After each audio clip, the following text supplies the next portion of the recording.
Greetings from Kenwall. Today is Saturday, August 22nd, 2026.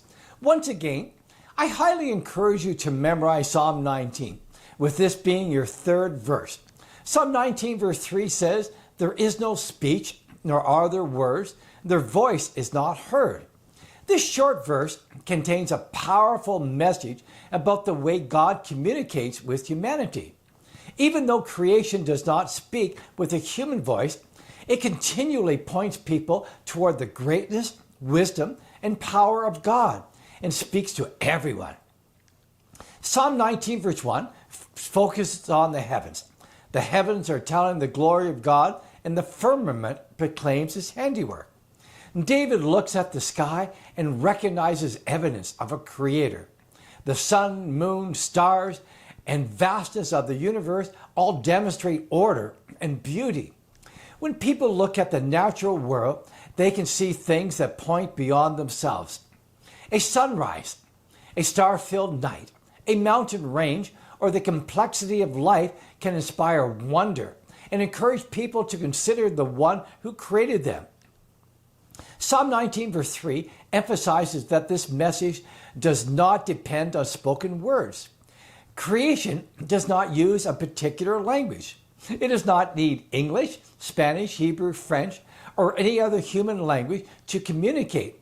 Instead, its voice is understood through what it reveals.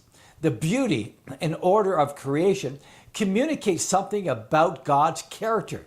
This is significant because human languages can create barriers between people, but the testimony of creation is universal. Anyone, regardless of nationality or background, can look at the world and experience a sense of wonder. Psalm 19 verse 3 also teaches that God's message reaches farther than human communication can. A person may never read a Bible, hear a sermon, or have a conversation about faith, yet that person still lives in a world that reflects the work of God. The heavens are available to everyone. The natural world is not hidden from one particular group of people. It surrounds humanity every day. In this sense, creation is constantly pointing toward God without saying a single audible word. I like to say creation is like a book of pictures without words, but its message is clear to all who read it. People on every continent and every island can read creation's message and conclude there is a wise, eternal, powerful, and benevolent God behind it all. Those who reject nature's message also reject nature's creator, Jesus Christ. They insist that the universe came into existence by random, unguided chance. And hence, Romans 14 verse 12 says, "So then, each of us will give account of ourselves to God." Psalm 19 verse 3 also challenges us to slow down and pay attention. Life can become so busy that people fail to notice the world around them. Technology, entertainment, work, and constant communication can fill our attention.